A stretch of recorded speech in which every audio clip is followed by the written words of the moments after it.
O TCE Notícia está de volta. Estamos conversando sobre o ciclo de debates sobre contratações públicas e sustentabilidade, boas práticas, desafios e efetividade.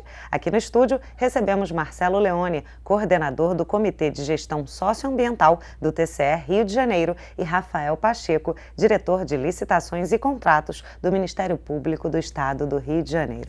Bom, finalizamos o primeiro bloco ali falando bastante sobre a questão do ciclo de debates e eu gostaria de saber que aspectos devem ser considerados pela administração pública em respeito à sustentabilidade. Como eu falei para você no primeiro bloco, Marcela, a sustentabilidade ela pode ser encarada por 6 dimensões, né? A social, a política, a econômica, a própria sustentabilidade ambiental, a cultural e a espacial. Tudo isso tem que ser levado em conta. Isso tudo está dentro do conceito de sustentabilidade. Então, por exemplo, quando a administração pública lança mão de licitações exclusivas para microempresas e empresas de pequeno porte, ela está fomentando, ela está trabalhando com a dimensão econômica da sustentabilidade. Quando nós exigimos como requisito de habilitação nas licitações que o contratado, o futuro contratado não empregue menor, que respeite o artigo 7º, inciso 33 da Constituição, nós estamos falando de sustentabilidade social, né? Quando nós inserimos cláusulas sustentáveis nos produtos, nos serviços, nós estamos falando de sustentabilidade ambiental. Enfim, quando nós incluímos requisitos de acessibilidade nas obras públicas, também estamos tratando de sustentabilidade ambiental. Então, todos esses parâmetros devem ser observados nas contratações públicas para que a gente consiga respeitar a sustentabilidade de modo amplo, exatamente como ela é na sua essência, e não só sob o aspecto ambiental, ecológico, que é o que mais está na ordem do dia. Marcelo, eu queria que você falasse um pouquinho sobre a alegação de que a adoção de critérios de sustentabilidade pode, de alguma forma, encarecer o preço final de produtos, de bens e serviços. É aquilo que a gente fala, né? É verdade ou mito, né? Não é uma verdade absoluta, né? Em alguns casos, de fato, há um encarecimento em razão dos próprios custos que são agregados em todo o ciclo de produção, mas nós vemos também muitos casos em que a adoção de critérios acaba baixando, né, o custo final, né? Se você considerar que você começa a gerar uma economia indireta, né? Quando você tem um galpão, quando você gera um estoque, né, de produtos, e ao invés de usar uma iluminação artificial, você usa uns telhados translúcidos que permitem a passagem da luz solar. E, de certa forma, economiza energia. Economiza energia. A questão energética é o tema, né, que está sendo muito debatido agora. A gente passou agora por uma situação muito complicada, exatamente. Crise energética em razão da crise hídrica. Então, aí vem novamente a questão também, quando a gente fala do reuso da água, né? Então, você vai, com essas economias indiretas, você acaba conseguindo, com a adoção de critérios, né, de práticas sustentáveis, reduzir o seu custo total. E tem um aspecto... Essa redução de custo, ela é a curto prazo, a médio, a longo prazo? Depende, né? É casuístico, né? Dependendo do volume, do impacto, da intensidade da ação que você está adotando, né, com a adoção de critérios sustentáveis, você pode ter uma redução a curto, a médio ou a longo, né? E com relação a outras situações, mesmo que você tenha inicialmente um custo mais alto, e é o que a gente estava também debatendo nesse ciclo, né, que foi realizado esse seminário lá no Ministério Público, que quando você começa a trabalhar com escala, né, você naturalmente tem uma redução de custos. Então, a ideia é utilizar o poder de compra, né, da administração pública. A gente já está acostumado a dizer que é de 15% a 20% do PIB, né? Então, é um poder forte para direcionar e condicionar o mercado, né? E quando você começa a comprar a escala, você acaba forçando uma queda de preço. Então, essa questão do aumento acaba sendo um pouco mitigada. Puxando o que ele estava falando aqui, a gente tem soube de um projeto piloto encabeçado pela Secretaria de Engenharia e Arquitetura lá do Ministério Público, que traz bem essa questão, né? A questão da substituição das lâmpadas comuns, na verdade já eram as lâmpadas fluorescentes, pelas lâmpadas LED. Isso é um projeto piloto feito no Ministério Público em Maricá. Foram trocadas todas as lâmpadas da comarca, né? do prédio onde a gente ocupa lá, e está se monitorando mês a mês, já que o gasto com as lâmpadas de LED, num primeiro momento, parece muito alto, mas já se está monitorando e verificando redução nos gastos da conta de luz. As lâmpadas são mais resistentes aos picos de energia, aquela questão da vida útil. Então, quer dizer, é preciso olhar isso para o longo prazo, porque com certeza os lucros virão, certamente. Se não economicamente, mas para o meio ambiente de um modo certo.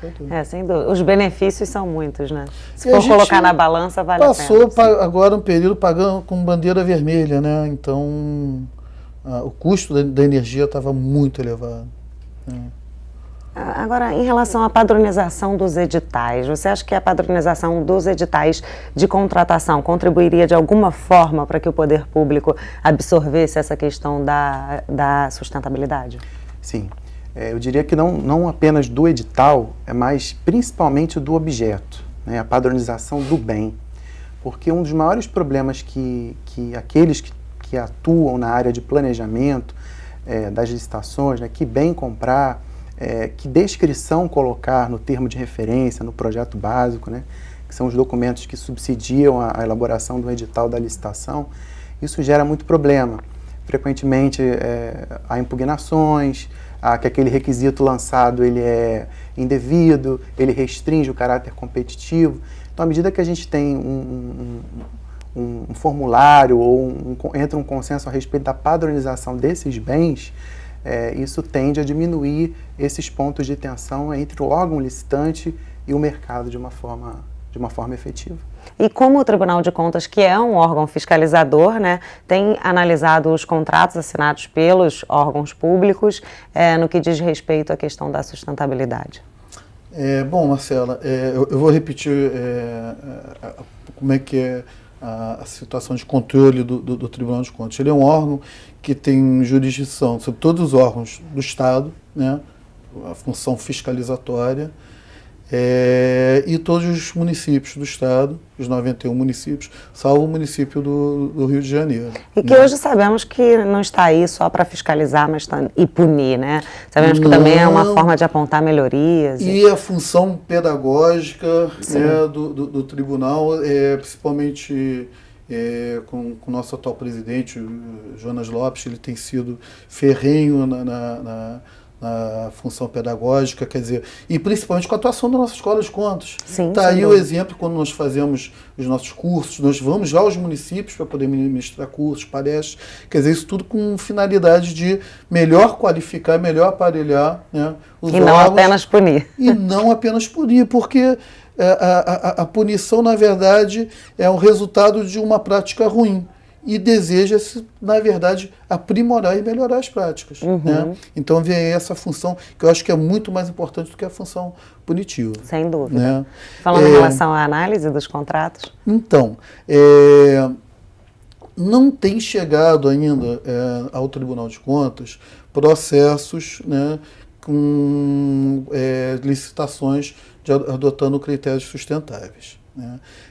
Agora que os órgãos estão começando a se organizar, o Ministério Público, o Tribunal de Justiça tem uma lista de padrão, né, de itens sustentáveis, que esses processos vão começar a chegar. Os municípios, por sua natureza, eles devem estar também um pouco ainda receosos, né, se me permite usar essa palavra, né, de adotar esses critérios nos seus procedimentos licitatórios, mas a partir do momento que houver uma análise, né, e conforme o comportamento do tribunal, né, com relação à análise desses processos, vai haver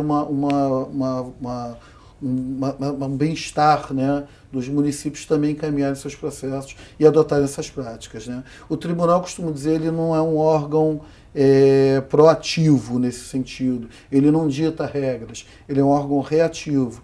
Então, os processos têm que chegar ao tribunal quando a gente se debruça sobre a questão que está sendo debatida, e a partir daí nós emitimos uma manifestação sobre a questão da legalidade, legitimidade e economicidade dos processos. Perfeito. Agora falando um pouquinho em relação a essa questão da compra compartilhada, né, que você falou um pouquinho a respeito disso já lá no início do programa, queria que você fosse mais específico em relação a esse assunto e também ao final do ciclo de debates eu vi que o MP, ele tem a intenção, né, de realizar compras com o TCE e também com o Tribunal de Justiça do Rio. É uma iniciativa pioneira?